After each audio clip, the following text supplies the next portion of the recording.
Stories 1 and 3 are Craigslist, and stories 2 and 4 are driving. Whichever stories you enjoy the most, please leave a comment and the winner will go through to the semi-final. Thank you.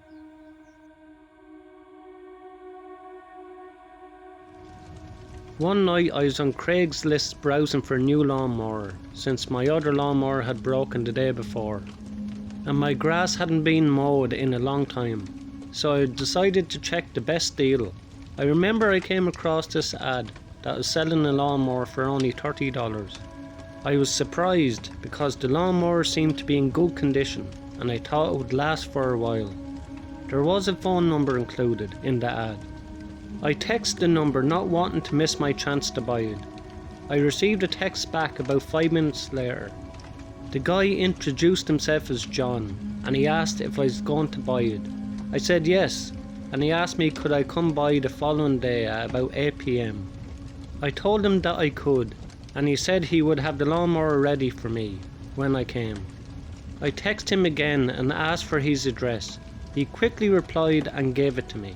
It was about 10 minutes away from my house. When I reached the destination, I pulled to the side of the road and texted him to let him know that I was there. He texted me to come through the back door of the house since the front door was broken and wouldn't open. As long as I was getting the lawnmower, my thought was that it would be fine.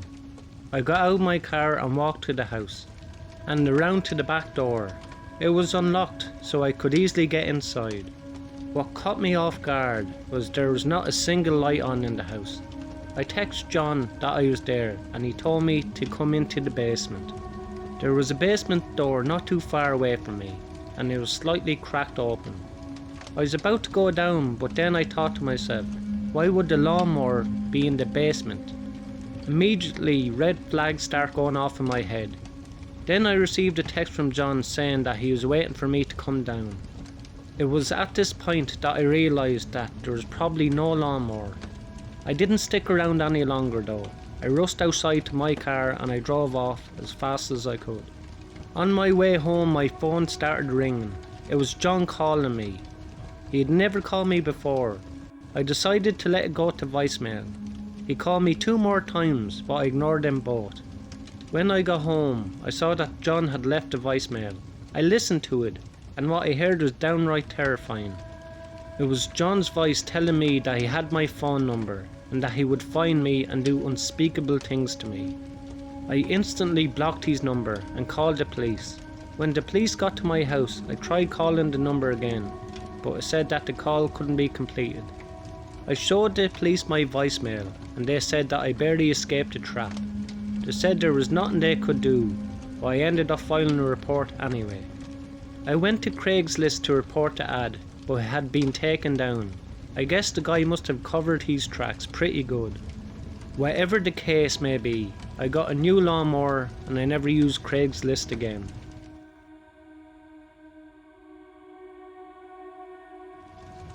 This happened to me last year when I was driving across the country alone to visit family on the East Coast. I lived in Texas at the time and I'm afraid of flying, so I try to avoid it at all costs. I've done this trip a few times and I actually enjoy having the time to myself. The trip would be a solid 2 days of driving, so I would stop at a hotel or motel for the night on the way. I was about 2 hours into my journey and I had already had to go to the bathroom, so I pulled into a rest stop which I had been to many times before, since it wasn't far from my home. I got out of my car and started walking to the building. When I was almost there, a truck pulled up to me and someone started trying to talk to me. It was a large white transport truck, a full-sized 18-wheeler that looked to have a full load. The truck was still running, so I couldn't tell what he was trying to say. I think he offered me a ride or something, but I don't know, because pretty much everyone at that rest stop had gotten there by car. I didn't know what to do, but I didn't want to be rude, so I just smiled and nodded. And then I simply walked away. I didn't think much of it at the time, so I went in and used the washroom.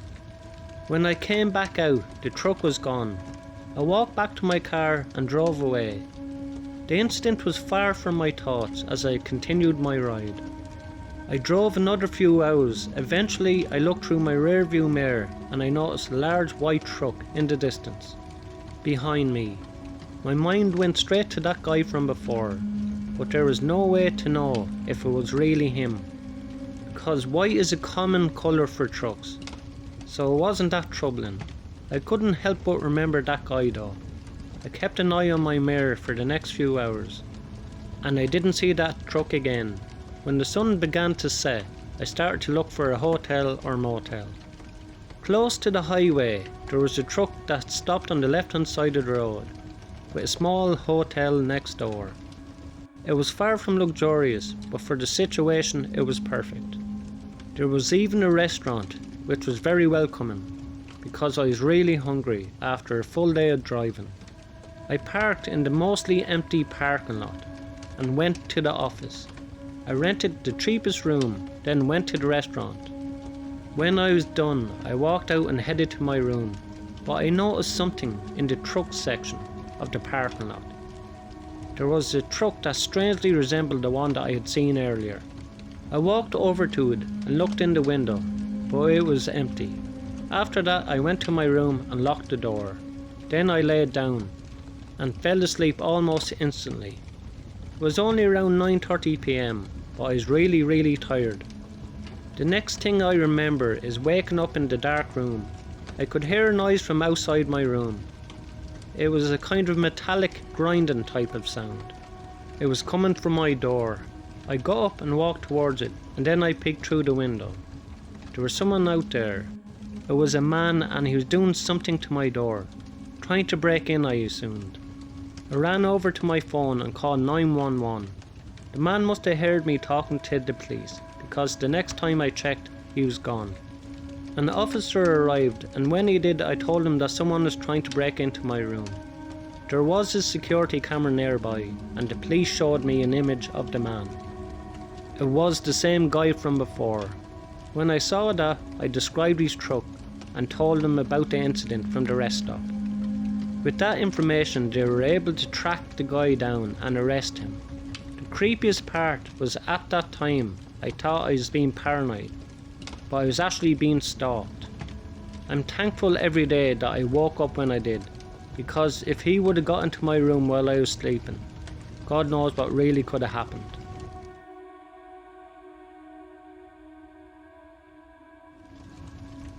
I bought a new car last year, so I decided to put my old one on Craigslist, since I used it to buy and sell other stuff. Over the next few days I received some responses. Most were low-ball offers, and some were obviously scams. But eventually I got a reply from a guy named Sam, and he was offering me the full price that I was asking for. I thought it was a fair price, if not a little low already, so it was not surprising. He wanted to meet up and take a look at it, and possibly take it for a test drive. We arranged to meet at a gas station near my house. When I arrived at the gas station, I saw who I assumed was Sam. He was standing by a beat up pickup truck. He was the only one there, so I figured it must be him. He was a short, stocky man with a thick beard and a bald head. He looked a bit creepy, but I tried not to be judging too quickly. I parked at the front and waved him over. I moved into the passenger seat of my car, and Sam got into the driver's seat. We took off down the road, and I couldn't help but feel a bit nervous. Sam seemed like a strange character, and I wasn't sure if I could trust him. As we drove down the road, he started to ask me all sorts of questions about the car. He seemed to be very knowledgeable about cars, much more than other people. He even offered to pay me the full asking price right then and there. I was a bit surprised that he was willing to pay so much money without even haggling with me. But I was just thrilled because it meant I was going to be able to get a good deal done for the car. We drove to the DMV and filled out the paperwork for the sale. Sam handed me a cashier's check for the full amount, and I was really happy about it. I went to the bank and deposited the check, but when I handed it to the teller, she looked at me in a strange way. She then said that she needed to get her manager. The two of them approached me and told me that the check was fake. I couldn't believe it. I had trusted Sam and he lied to me. I tried to contact him, but he never answered any of my calls or emails. Regretfully, I didn't get any of his actual information in the transfer. Come to think of it, I'd be surprised if his real name was actually Sam. I felt really angry and disappointed. I put the trust in a stranger and he had taken advantage of me. I felt like I lost not only my car but also my self-respect. I was so upset that I didn't even want to tell my wife what had happened. I always thought that I was good at spotting a scam and never fall for any really obvious ones. This one was different. We dealt face to face. In my experience, that's usually pretty safe. I thought there must have been some way to track him down, but when I looked it up online, I found that it's actually a pretty common scam, and there's really no way to get your stuff back. It was an expensive lesson that I learned, and I never did it again.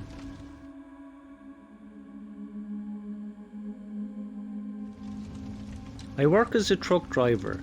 It was an afternoon in April. My eyes were scanning the road ahead of me.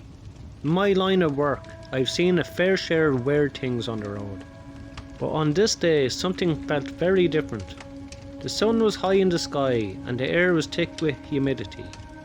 It had been a day or two since I really talked to anyone, and my loneliness was getting tough to deal with. That's when I saw a young woman with long curly hair, her thumb outstretched in a desperate attempt to hitch a ride. She wore blue jeans and a red hooded sweatshirt. She had a small backpack with a single strap over the right shoulder. I slowed down and pulled over to the side of the road. Then I rolled down my window. "Need a lift?" I asked. She nodded and climbed into the cab of the truck. Her eyes were darting nervously behind her. She seemed nervous at the time, I thought. She must be new to hitchhiking. I'm not an intimidating person by any means, but I was a stranger, so it would be understandable she seemed agitated and kept glancing out the window, as if she was expecting someone to jump out at any moment. As I drove on, I noticed a car behind us. It was a police car, but the lights were off, so I thought it was okay. Just then, I heard a siren and saw the lights flashing. I was being pulled over. I stopped right away. At that moment, I thought I was in trouble for picking up a hitchhiker. It's technically illegal where I live. My truck came to a stop and I waited for the officer to approach me. But to my surprise, when the officer approached the truck, he demanded that the woman get out. As she stepped out, I saw her hands were shaking and her face was flush. I watched in confusion as the officer handcuffed her and led her to the squad car. It wasn't until I heard him radioing in a robbery at a nearby rest stop. That's when I realised what had happened. She had robbed the store and was using my truck as her getaway vehicle. The officer put the woman in the back of the police car and then he came up and talked to me. He told me that I shouldn't have picked up hitchhikers, but simply just gave me a warning, no ticket. I was a little shaken up by the experience, but it wasn't so bad. The really scary thing happened when I heard about the story on the news. It turned out that the woman had shot a man in the robbery. She had the gun in her backpack when she was in my truck. Thanks a million to everyone who liked, subscribed and commented to my videos. It really helps out the channel a lot. If you enjoy these stories, you will enjoy the stories in the box above. Thank you.